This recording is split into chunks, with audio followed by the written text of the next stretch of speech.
Hello, welcome to this special edition of the Capacity Podcast. I'm Jack Haddon. I'm a reporter with Capacity Media, and I'm delighted to be joined at this time by Jeff Denworth from Vast Data. So Vast Data, a company I did not know existed until about a month ago, and I wrote a story about them partnering with CoreWeave, which was another company I didn't know existed, but a very exciting, interesting company.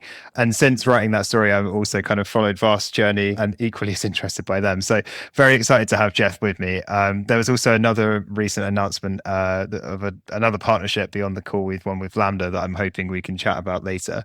But Jeff, I guess for people like me who are unfamiliar with Vast, it'd be great if you could introduce yourself and just tell us a little bit more about the company that you co-founded.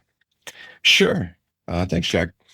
So yeah, I'm Jeff, co-founder of Vast Data. We are currently in our seventh year, with a kind of a mission to accelerate access to data and simplify data infrastructure so that customers can really get a lot more out of their data than what they did with previous approaches to data management, data storage, data processing, and things like this. And so, yeah, we've been at it selling for a little bit more than 4 years, and the company is, I think it's fair to say the company's been on a tear. In 2021, we were valued at just a touch under 4 billion, which makes us the most valuable private data infrastructure company in history. And if you look beyond that, last year we announced, or at the beginning of this year, we announced that we've kind of exceeded $100 million of annualized run rate as a software business, which to do that within 3 years is pretty spectacular. So lots of customers all around the world, big and small. The defining characteristic is lots of data. And super happy to be on the podcast.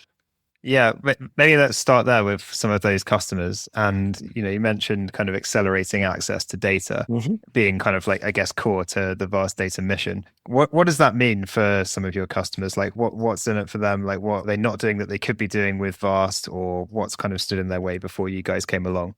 Sure. So it's been an evolution in terms of what the product is understood to be in the market. We've always had like a kind of a common vision for the picture that we painted over the summer to the world.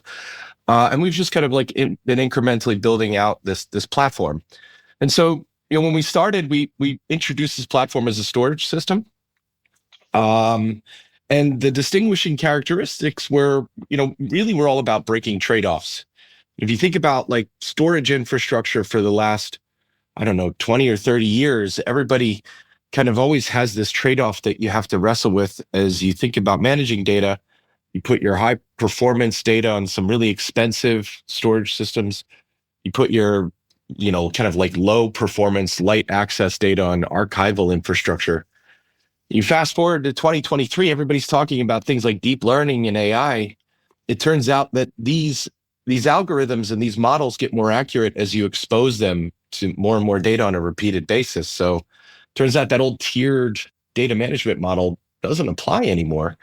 And we kind of sit there in the catbird seat saying, well, if we can make infrastructure as affordable as an archive, but build it entirely from high performance flash storage, whether we're talking about files or objects or databases, in all cases, it's like the perfect story for customers because now they don't need to worry about what tier of infrastructure their data is.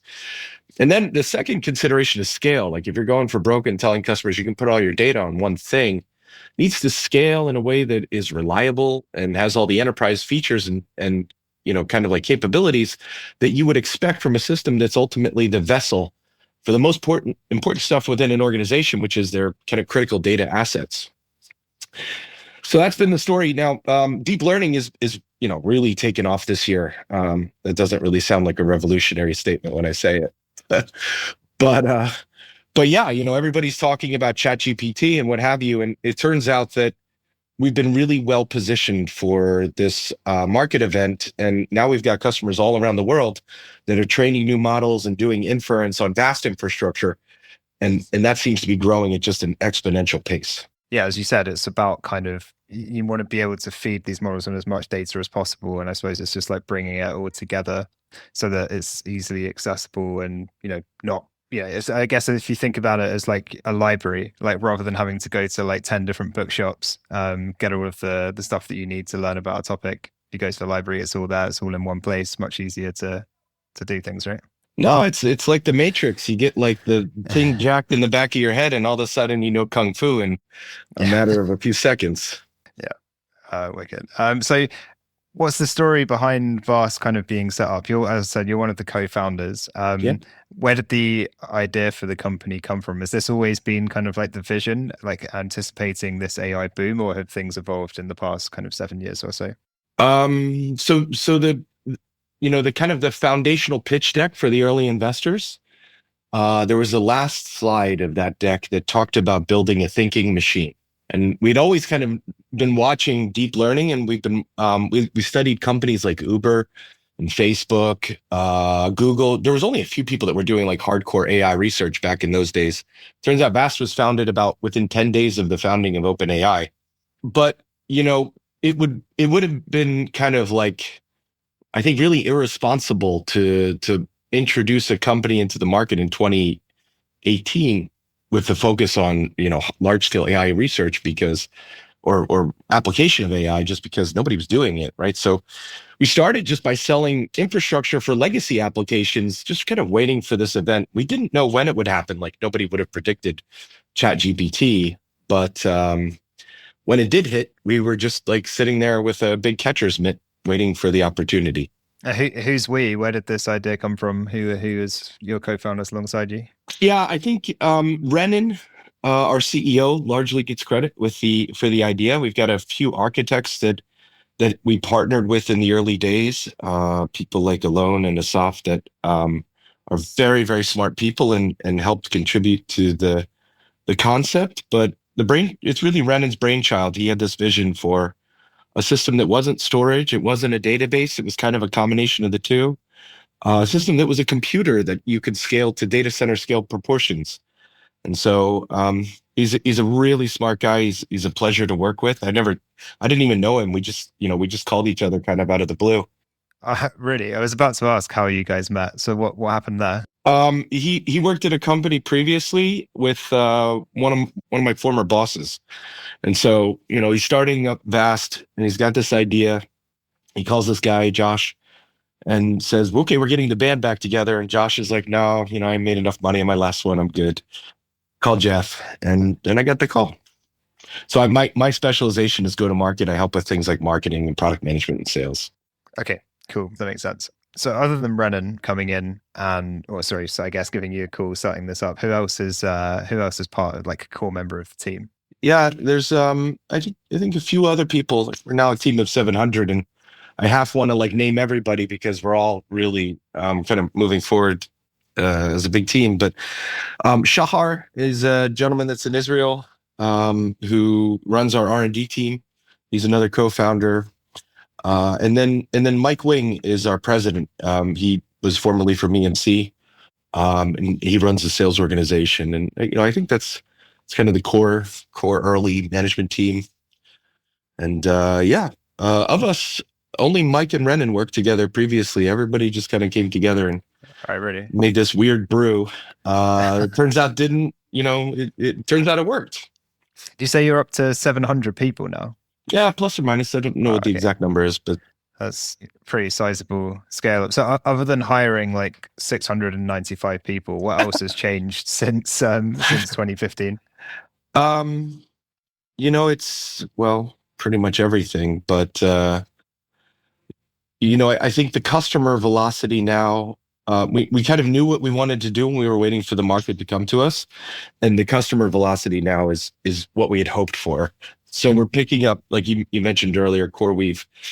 We're partnering with some of the world's largest AI organizations.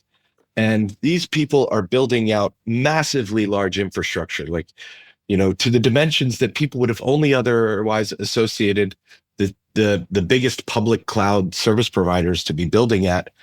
And it's all for these new applications that, weren't even being considered 2 years ago. So it's really fantastic. Yeah, I was going to mention CoreWeave. So I think in their, I loved that promo video that you guys did. It was kind of like a Netflix trailer, like the Yeah. all of like the voiceovers and like the B-roll.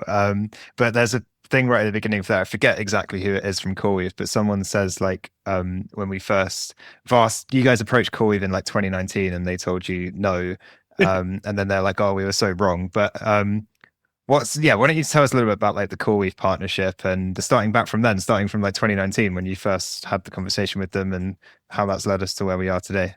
Sure. Maybe I'll explain the market dynamic just to give people a sense of what's going on. So, ChatGPT happens. A mountain of venture capital gets spilled into the market with everybody that's training these new AI models for chatbots, models for, general intelligence, models for self-driving cars, models for everything, right? And if you go today to Amazon and you want to rent 8 GPUs, if you can get them, and they're pretty capacity constrained, if you can get them in a single server, it costs you $1 million a year. So you're talking about like a significant amount of money to be spent for any AI activity. And some of the customers in the marketplace don't just need 8, but they need like 8,000, or in certain cases, like 16 or 20,000 of these. And so you can see the numbers really start to add up quickly. But the other consideration is that general purpose infrastructure that comes from the likes of these like large public clouds isn't really well suited to getting a lot of efficiency out of these machines. And so there's this whole class of new service providers that have emerged over the last really few months in kind of like earnest, that are addressing the topic of GPU efficiency and availability in a way that you don't get from large public clouds. So CoreWeave is a great example of this. It's kind of a secretive organization. They're trying to be less and less secretive over time.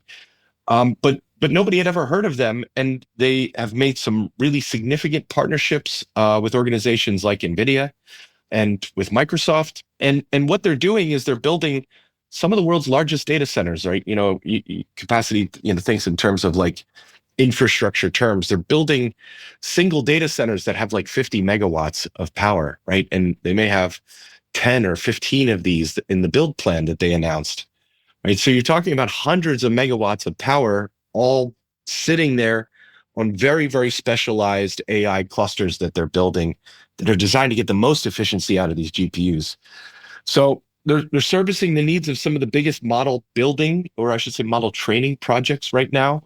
They announced one customer that I can speak of, which is called Inflection AI. They make a chatbot called Pi. I think I characterize it right as a chatbot.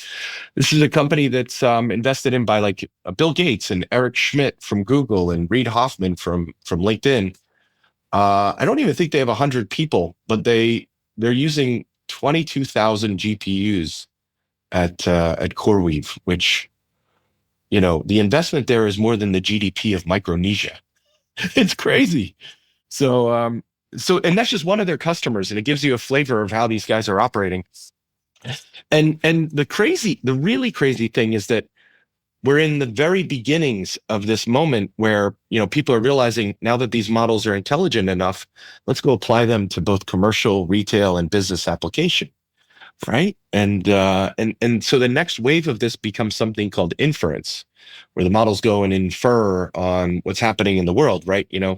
If you put in a prompt with ChatGPT or something like, I don't know, like Stable Diffusion, which is more for like images, what comes out is an inference operation. And that also requires a ton of machinery. And so people are just building out the next generation of data centers now, designed for efficiency, designed for these new AI processors. And all of this is being fed by data. And that's where we come in. So yeah, the partnership with CoreWeave runs really, really deep with us. We're outfitting all of their data centers with the infrastructure to basically feed all these big AI processors that they're deploying. Mm-hmm. That makes sense. And how about the how about the partnership with Lambda? Is that similar kind of dynamic there, or what can you tell us about that? Yeah, we announced 2 others that I think are in the same vein of CoreWeave. Lambda is one. Lambda has maybe a little bit more of a unique business model where they also sell systems. So if you ever like watch what Amazon does, they can put an outpost in your data center. I think Lambda's kind of a similar style of business where you can run on their cloud, you can run in their co-location facilities, or you can just buy systems from them. And they build like rack scale AI infrastructure. And here, the partnership looks a lot like what we did with CoreWeave in that we're powering their cloud. But the more interesting thing is that we also have customers that build their own data centers. And so with Lambda, we have this unique opportunity to kind of combine the stuff that's within the customer's four walls and what's in Lambda's four walls and build like a unified data management experience across both of those different places. And then another one is Core 42. These guys are out of the UAE. They're in Abu Dhabi. They're backed by the Emirati investment organization called Mubadala, and they're really, they're capitalized with billions of dollars. The first big system that they announced is actually not a system with NVIDIA. It's another company called Cerebras, who makes like wafer scale size AI processors. And here, we're deploying hundreds of petabytes of infrastructure for Core 42. So common styles of applications, different locations all around the world. And VAST is this kind of like common thread across all these new AI clouds. That makes sense. I mean, you mentioned there's obviously a lot of massive investment going into building out infrastructure for AI. And obviously you've touched on like some companies there that are really kind of like honing in and making that a speciality. I think a lot of our kind of, data centers and people that we speak to at Capacity are equally, excited and bullish on the prospects of AI and how much of a driver it's going to be for the data consumption for their businesses. Have you guys had many conversations with kind of some of those, I guess, more like legacy data center infrastructure players, and how ready do you think they are for what's coming? Well, there's a few considerations. I think the biggest is actually power. So I was with an extremely large credit card processor yesterday, and these guys they want to do all this stuff with large language models, and they are fundamentally limited in their data center. They're buying as much GPUs as they have power, is the way to think about it. So now they're working to turn off other machines within their environment so that they can make room, like give more headway from a power perspective for these new AI processors. These processors individually draw kilowatts of power. So it's, the same as like a whole server. You're just talking about the processor level. And it's not going to get any better anytime soon. So I think the number one kind of thread that we see is people want to build infrastructure either for AI training or for inference. First thing you need is power. But the other kind of complement to that is you need capital, right? And not every customer needs to spend the GDP of Micronesia. But these machines are quite expensive. Like the Cadillac from NVIDIA is called the DGX A100. It costs about a few $100,000, right? Just for one server. You need two? Well, that's going to cost a multiple of a couple $100,000. So it's definitely like a king sport when it comes to playing this game, but you can get started relatively modestly. And what we find is around the world, these models may get trained centrally, but inference will happen at the edges. And so all of these kind of classic data center environments are now being retrofitted because they're closest to where the customers want to have computing done. And so there's a huge opportunity just for AI inference. Mm-hmm. That makes a lot of sense. Okay, I guess bonus question time. So Jeff and I actually tried to record this on Wednesday and had some technical issues that will lift behind the curtain. So it's Friday today. But on the morning that we originally were aiming to speak, I wrote a story about some researchers at the University of Chicago that had released they'd released some research that had been seen by MIT's Technology Review, and essentially the idea was that they were trying to poison data sets that were leading in for inference AI. And I think with this specific example, the idea was if you're an artist and your art is being scraped from the web to feed into one of these models, you could change some of the data in the pixels, which is unseeable to the naked eye, but to the learning model, it's basically giving it data that it's misinterpreting and it's leading it to spit out stuff that it shouldn't be. So if you use your keyword as like a dog, after 50, 300, however many samples, it would eventually start spitting out pictures of cats, which is a big problem if that, like, kind of that's what the AI is being designed for. So what did you think about that, Jeff? Do you think this is like a big threat, like kind of these bad actors, or is it something that we're really like prepared for as an industry?